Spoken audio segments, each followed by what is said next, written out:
हरे हरे हरे राम राम राम हरे हरे। দেখুন আমরা এই যে হরিনাম তো আমরাও করি, কিন্তু হরিনাম করলেও আমাদের সংসারে ঝামেলা দূর হয় না। কি ভক্ত কি অভক্ত প্রত্যেকের সংসারে দেখবেন যুদ্ধ লেগে আছে। শাশুড়ি বৌমাকে দেখতে পারে না, বৌমা শাশুড়িকে দেখতে পারে না, তারপরে বিভিন্ন রকমের ঝামেলা। কিন্তু এই যে শিব ঠাকুর, যার কথা গুরুদেব এতক্ষণ বললেন, ওনার সংসারের দিকে তাকিয়ে দেখুন। শিবের পত্নীকে পার্বতী, পার্বতীর বাহনকে সিংহ। সিংহ এমন একটা প্রাণী, ওটা সবাইকে খায়। কিন্তু আবার ওই বাড়িতেই শিবের দুটো ছেলে আছে, একটা কে, এটা গণেশ, আর একটা গণেশের বাহন কি ইঁদুর, আর কার্তিকের বাহন ময়ূর। শিবের গলায় কি আছে? সাপ। সাপ কি খায়? সাপ ইঁদুরকে খেয়ে নেবে, আবার ওই সাপটাকে আবার ময়ূরটা খেয়ে নেবে। তারপরে শিব ঠাকুর যেটার উপরে চড়ে ঘুরে ঘুরে বেড়ায়, ওটা হচ্ছে ষাঁড়, নন্দী। এই নন্দী আবার সিংহ, আবার নন্দীকে ছাড়বে না। সিংহ সুযোগ পেলেই ষাঁড়কে ঘাড় মটকে খেয়ে নেবে। ওনার বাড়িতে যে আছে না, এক একটার খাদ্য খাদক, একজনকে সুযোগ পেলে আরেকজন ছাড়বে না।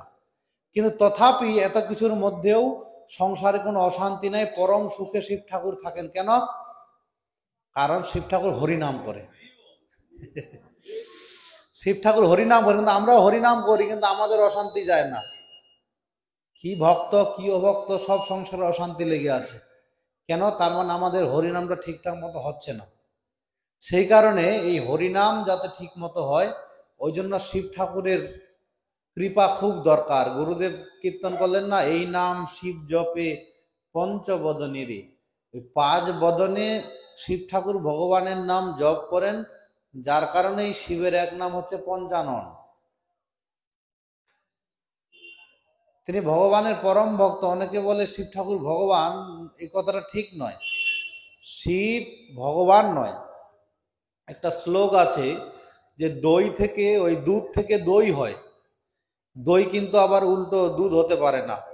তো ভগবান শ্রীকৃষ্ণেরই একটা রূপ হচ্ছেন শিব ঠাকুর। তিনি সংহারময় কর্তা, সংহার করার জন্য তার প্রকট, ভগবানেরই একটা রূপ। কিন্তু শিব ঠাকুর আবার কৃষ্ণ হতে পারবেন না। কৃষ্ণ শিব হন, শিব কৃষ্ণ নন। আবার হরি এবং হর বলা হয়, হরিহর।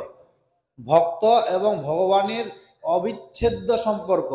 ভক্ত ছাড়া ভগবান চলতে পারেন না, আর ভগবান ছাড়া ভক্ত চলতে পারেন না। এরকম একটা অবিচ্ছেদ্য সম্পর্ক ভক্ত ভগবানের। তাই যদি আমরা ওই শিব ঠাকুরের কৃপা লাভ করতে পারি, তাহলে অবশ্যই এই যে হরিনামে রুচি, শান্তিময় হরিনাম, এগুলো হবে। কেন আমাদের এই যে আমরা সবই করি, কিন্তু প্রকৃত যে হরিনামের আনন্দ বা শান্তি কেন পাই না?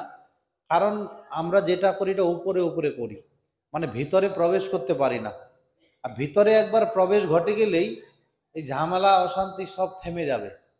আমার বড় চেয়ার চাই, বড় মালা চাই, এগুলোর কিছু লাগবে না।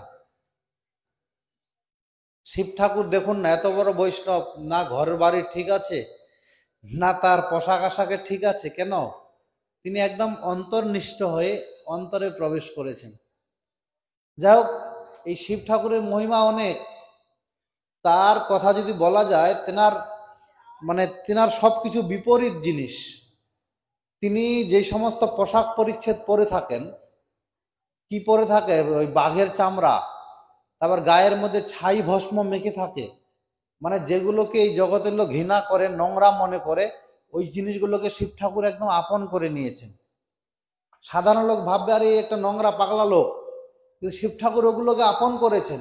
কিন্তু আবার দেখুন, ব্রহ্মাদি যে দেবতাগণ, তারা আবার শিবের নির্মাল্য একটু লাভ করলে নিজেকে ধন্য মনে করেন।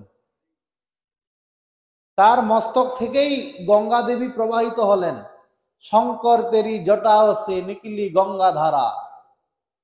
গঙ্গার এক নাম হচ্ছে মন্দাকিনী। মন্দাকিনী মানে যখন ভগীরথ তপস্যা করলেন গঙ্গাকে আনার জন্য, তার আগে আরো 3 পুরুষ করেছিলেন, কেউ পারেনি। ভগীরথের তপস্যায় গঙ্গা তো প্রসন্ন হলেন, কিন্তু গঙ্গা বুদ্ধি করলেন এই জগতে তো যাব, কিন্তু মানে উপর থেকে নিচে পড়বো, একদম পাতালে প্রবেশ করব, আর এই জগতে আর প্রবাহিত হব না। মানে ওকে কথা দিলাম যে আমি জগতে যাব, ওর আমার কথা থাকবে কিন্তু ওর কোনো কাজে লাগবে না। তখন ভগীরথ শিব ঠাকুরকে বললেন, ঠাকুর এনার তো বুদ্ধি ভালো নয়, আপনি এক কাজ করুন, ওনার যে মন্দ বুদ্ধি, এই যে মন্দ গতিকে আপনি রোধ করুন। শিব ঠাকুর বললেন, ঠিক আছে, গঙ্গা আগে আমার মস্তকে পতিত হোক। গঙ্গা শিবের মস্তকে যেই মাত্র পতিত হলেন, উনি আর পাতালে প্রবেশ না করে ওনাকে প্রবাহিত হতে লাগলো। এই জন্য গঙ্গার যে মন্দ গতিকে যিনি পরিবর্তন করেছিলেন, এই শিব ঠাকুর পরিবর্তন করেছিলেন বলে গঙ্গার এক নাম হচ্ছে মন্দাকিনী, যেহেতু শিব ঠাকুর তার মন্দ গতিটাকে পরিবর্তন করে দিয়েছিলেন। একদিকে তিনি ছাই ভস্ম মেখে রাখেন, আবার তারই মস্তক দিয়ে গঙ্গা প্রবাহিত হলেন, পরম পবিত্র। আবার একদিকে উনি ওই রাবণকে বর দিয়ে বসে আছেন, অনেক বর দিয়েছেন, আবার একটা অস্ত্র দিয়েছেন চন্দ্রহাস খড়গ। আবার একদিকে তিনি হনুমান রূপে রামের সেবা করছেন, মানে একদিকে যুদ্ধ বাঁধিয়ে দিয়েছেন, একদিকে সেবা করছেন। আমরা ভাগবতে অনেক ঘটনা পাবো যেখানে কৃষ্ণ এবং শিবের মধ্যে যুদ্ধ হচ্ছে, মানে তার ভক্তের হয়ে শিব ঠাকুর খুব যুদ্ধ করছেন। বানাসুরের ঘটনায় এটা বেশি দেখা যায়, খুব যুদ্ধ করছেন। তখন শেষে হেরে গেলেন শিব ঠাকুর। কৃষ্ণ বললেন, তুমি তো সবই জানো, তে আসো কেন মারামারি করতে আমার সাথে? তখন শিব ঠাকুর বলছে, আমি এটা জগতের লোককে দেখাতে চাই। জগতের লোক ভাবে যে কৃষ্ণ থেকে শিব যেন বড়, এই ভেবে তোমাকে পরিত্যাগ করে লোকে আমার আরাধনা করতে আসে, আমার বর লাভ করে অহংকারী হয়, বলিয়ান হয়। তাই আমি জগতের লোককে দেখাতে চাই, দেখো আমার বলে বলিয়ান হয়ে লাভ নাই, স্বয়ং আমি কৃষ্ণের সাথে পারি না, কৃষ্ণ আমার প্রভু, আমি তার দাস, এটা দেখানোর জন্য আমি তোমার সাথে যুদ্ধ করি। একই ঘটনা অদ্বৈত প্রভু ঘটালেন। অদ্বৈত প্রভু হচ্ছে অভিন্ন শিব, সদাশিবের অবতার। মহাপ্রভু তাকে খুব সম্মান করতেন, সব সময় বয়োজ্যেষ্ঠ বৈষ্ণব, বয়োজ্যেষ্ঠ বৈষ্ণব বলে চরণের ধুলি মাথায় নিয়ে তাকে খুব মর্যাদা দিতেন। অদ্বৈত প্রভু দেখলে এ তো জগতের লোক ভুল বার্তা পাবে, এর থেকে লোক মহাপ্রভুকে না মেনে দিলে, মহাপ্রভুও যার আরাধনা করতেন অদ্বৈত, তাহলে অদ্বৈতকে মানতে হবে, এরকম একটা মতবাদ তৈরি হবে। অতএব এই মতবাদকে খণ্ডন করা দরকার। তখন অদ্বৈত প্রভু কি করলেন, শান্তিপুরে গিয়ে জ্ঞান মার্গের কথা প্রচার করতে লাগলেন। তখন মহাপ্রভু দেখছেন, আরে বেটা অদ্বৈত, আমি তো বৈকুণ্ঠে ছিলাম, তোমার হুঙ্কারে আমার সিংহাসন নড়ে গেল, সেই জন্য তোমার নাম হলো নাড়া। তুমি আমাকে এই জগতে নিয়ে এলে, আর এসে এখন আমারই বিরুদ্ধাচরণ করা হচ্ছে। আমি বলছি ভক্তির কথা, তুমি বলছো ভক্তি নয়, জ্ঞান বড়, জ্ঞান শূন্য ভক্তির কোনো মূল্য নেই, এই ধরনের উল্টোপাল্টা কথা প্রচার করা হচ্ছে। তখন মহাপ্রভু একদিন চলে গেলেন নিত্যানন্দ প্রভুর সাথে গঙ্গায় সাঁতরাতে শান্তিপুরে গিয়ে উঠলেন। উঠেই মহাপ্রভু অদ্বৈতকে জিজ্ঞাসা করলেন, বলো জ্ঞান বড় না ভক্তি বড়? বলে, জ্ঞান ছাড়া ভক্তির কোনো মূল্য নাই। যেই বলেছে অমনি ওই মহাপ্রভু অদ্বৈত প্রভুকে ধরে একদম কিল ঘুষি মারতে আরম্ভ করেছে। দে মার, দে মার। অদ্বৈত বলছে, বাবা রে, মরে গেলাম রে। কিছুক্ষণ পরে নাচতে লাগলো। বলে, এখন নাচছো কেন? বলছে, এইবার তো প্রমাণ হলো কে প্রভু কে দাস। মারে কে? মালিক মারে, চাকর মার খায়, তুমি মালিক, তাই আমাকে মেরেছো। মহাপ্রভু বড় লজ্জিত হলেন, বলে, এই তোমার লীলা ছিল আমার হাতে শাসন খাওয়ার? বলে, ঠিক আছে।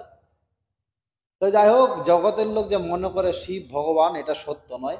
শিব ঠাকুর হচ্ছেন ভগবানের পরম ভক্ত। তাই এই পরম বৈষ্ণব শিবের করুণা লাভ হলে আমরা কৃষ্ণ লীলায় অধিকার লাভ করব। কালকে গুরুদেব একটা কোটেশন লিখেছিলেন যে যত ধাম রয়েছে ভগবানের, সমস্ত ধামে প্রহরী রূপে রয়েছেন শিব ঠাকুর, তিনি পাহারা দিচ্ছেন। তার অনুমতি ছাড়া দারোয়ানের অনুমতি ছাড়া ঘরে প্রবেশ করা যায় না। আপনি কোনো অফিসে যাবেন, কোনো বড় ভিআইপি লোকের বাড়ি যাবেন, সামনে দারোয়ান আছে, সে যদি ছেড়ে না দেয় আপনি ভেতরে প্রবেশই করতে পারবেন না।